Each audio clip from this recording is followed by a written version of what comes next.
So on this card, we talked in the beginning about the 95-5.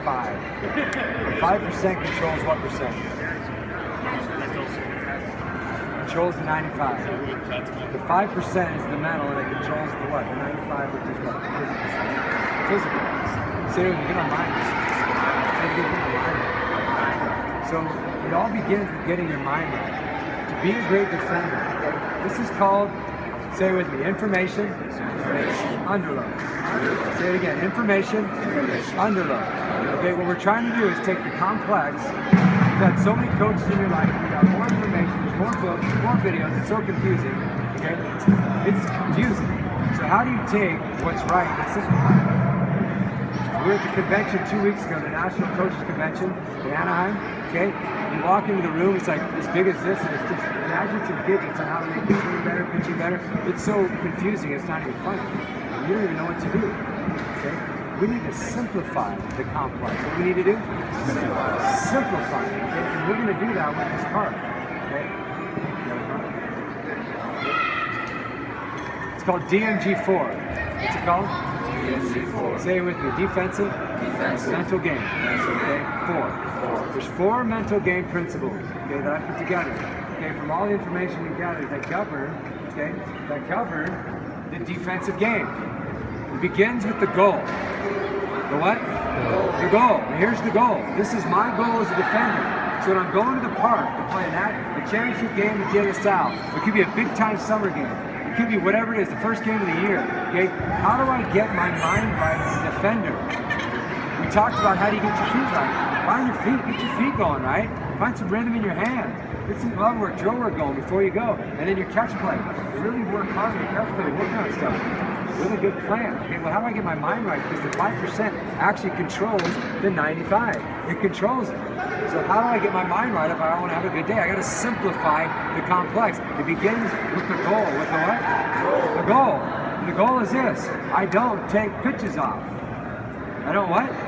Take pitches off, and the average game is 140 plus. And if I'm a tenth of a second late, anywhere from 1/10 to 5/10, you know what happens to the routine play? It becomes difficult. The routine becomes difficult when you're not focused. If you lose it for a tenth of a second, because you just lost the the ball's hit to you. You're a tenth of a second late. He's playing shortstop at De La Salle. This guy wants to make plays, right? That's what he's all about. But if he can't commit to being on time, present, focused, and on time, one pitch at a time, because he's taking pitches off, and that's all about focus. It's about what?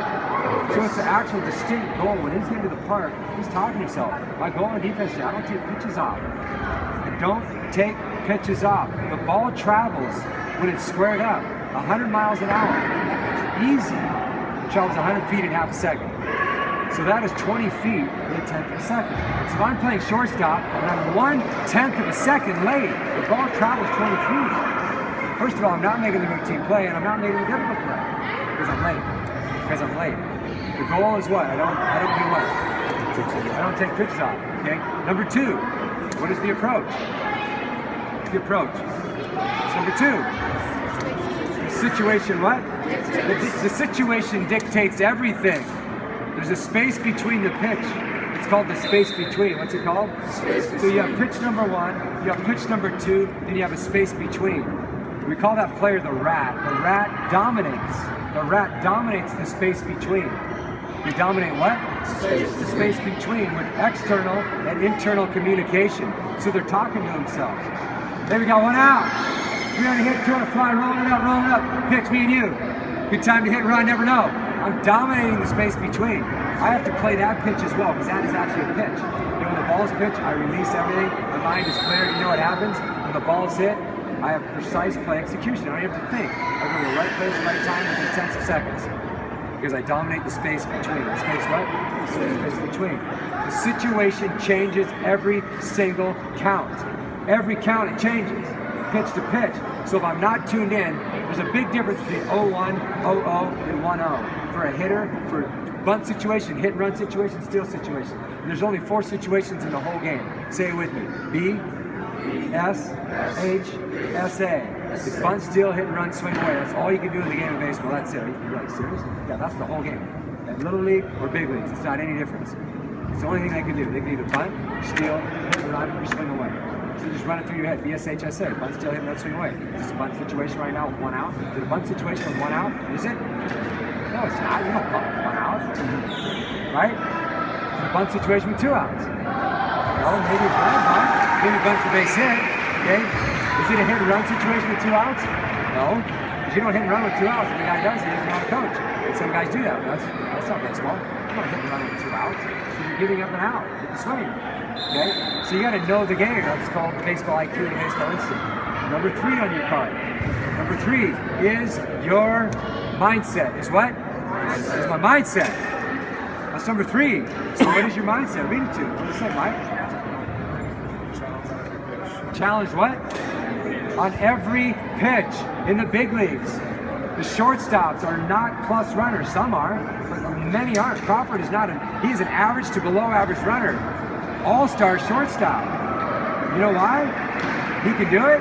Because within 5 to 10 yards, speed is so overrated. It doesn't even matter. I'll take an average runner and a plus runner, and we'll race 5 to 10 yards, and we're going to finish neck and neck. But what happens when I get to 15 yards, or 20 yards? He's going to blow by me.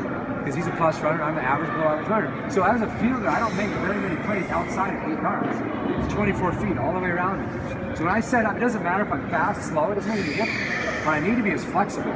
Okay? But I got to be on time. I got to be, the goal is on time. What's the goal? It's on time. Fighting for that 10th second. And then I got great reads because I'm locked in and I work hard with my footwork. I know when to come get it. I know when to drop step. I know when to banana route. I know when to go 2-handed solo because I work on it. Okay? It's not rocket science. You can work on it dry. You can have someone just rolling you balls, different plays. We gave you the sequence. You're just working on it. So that when you get in the game, you know what happens? Your speed is relevant. It's your read. It's your route. It's your focus. This is what happens when you anticipate. Okay? When you anticipate, your speed, quickness, reaction time goes through the roof. Through the roof. The slow guy becomes fast. The fast guy becomes exceptionally fast when you anticipate. Expect to be challenged. Expect to be what? On every pitch. And what's the last one? It's the attitude. What is the attitude? Making what? So check this out. When I'm going to the park, okay, I'm Michael Curran. When I'm showing up to the park, okay, this is how I talk to myself. Today I'm making plays. And I'm not only making plays, I'm making great plays for the team. Okay? That's his mindset. You can feel that guy. You can literally feel when he's walking on the field because he believes in himself so much. He's so confident. You can see his presence. He's walking to the gate. And that's why as scouts and college coaches, we sit back and just watch. You can tell who's focused. You can tell who cares. And you can tell who's confident. Say this one, I'm the greatest. I'm the greatest of all time. Not only am I the greatest, I'm the double greatest. I was the greatest before I knew I was the greatest. The only problem I have, I don't realize how great I am. I'm not conceited, I'm convinced. You know who said that? Muhammad Ali. You know why he said it? Because he was scared. He was what? Scared. He was scared. Everybody has the voice of doubt. I don't care if you're big, strong Mike, or if you're a little guy, if you're a bench warmer, if you're the starter. Every human has the voice of doubt in their head, and it comes all the time. I'm at the convention. I interviewed 10 infielders. Pro guys, Pac-12 guys, D2 guys, national champions. They were all studs. I asked every single guy, when you played infield, did you ever doubt? Every single one was going, yeah, most of the time. I'm always a little unsure. Okay? Why do you think Muhammad Ali was always talking to himself? Say it with me, making plays. Say making plays. Michael Curran is out on the field just talking to himself. Making plays because he's blocking out any voice of doubt that wants to creep in at times. It might come in the 5th inning, it might come in the 9th, it might come in when the winning runs on second base. If you're human, the voice of doubt comes. You know why? Because doubt comes from the unknown, and you do not know when the ball's coming to you, and you don't know what kind of play it is, and you don't even know if you can make the play. So the voice of doubt is powerful because it's about the unknown. The game of baseball, an infield is all the unknowns. You're out there the whole time. When's the ball coming? What's it gonna be? Can I make the play? That's why saying making plays. Say we making plays. Say making plays. You do the whole game, making plays. You making plays. Focus on the do, what I'm gonna do. When you block out the voice of doubt, you know what happens? You start making plays because you believe you're gonna make plays.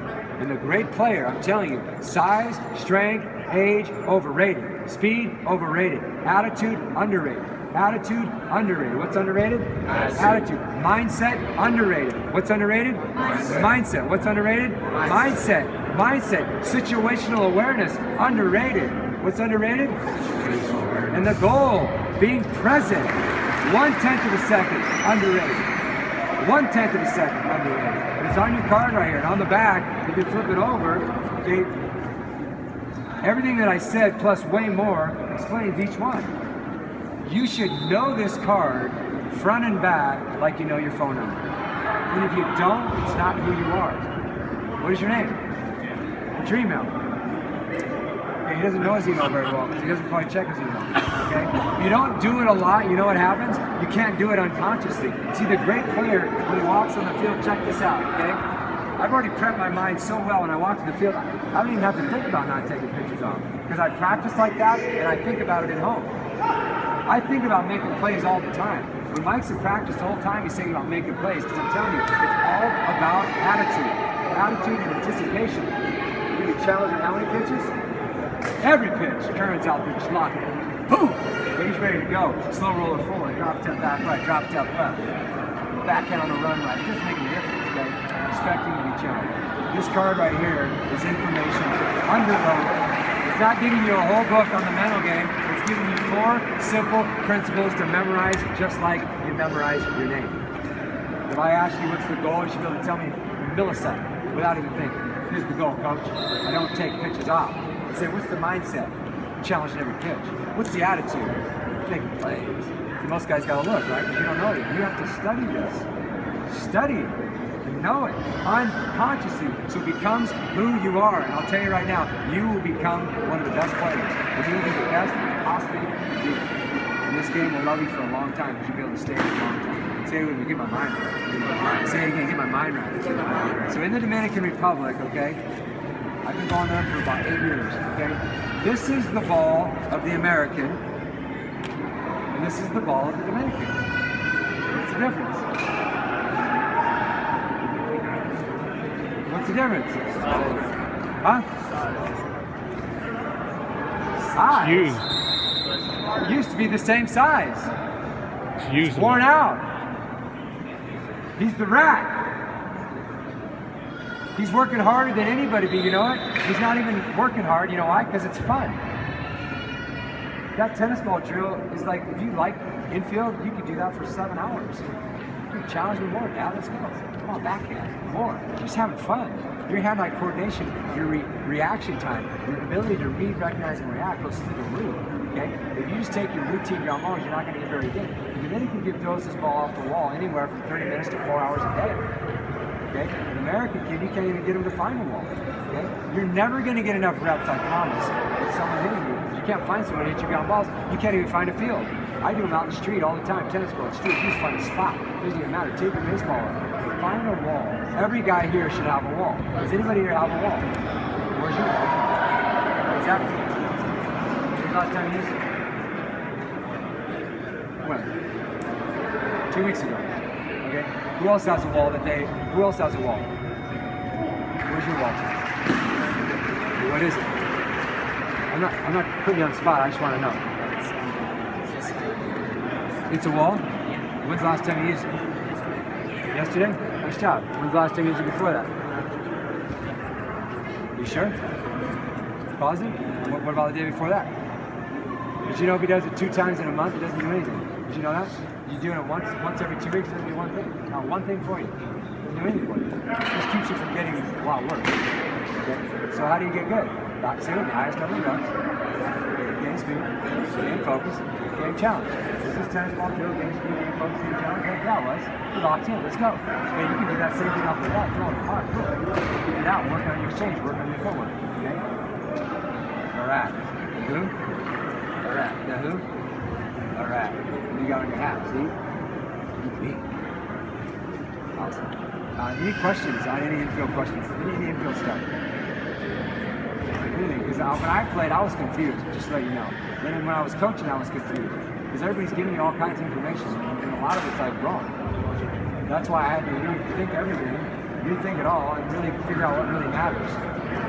What really matters. Because a lot of the movements we're doing, a lot of them are not right. And it's creating problems. It's creating inconsistency. Is there any question? Man, I had so many flaws with my glove angles, body position, everything. I was taught all kinds of stuff.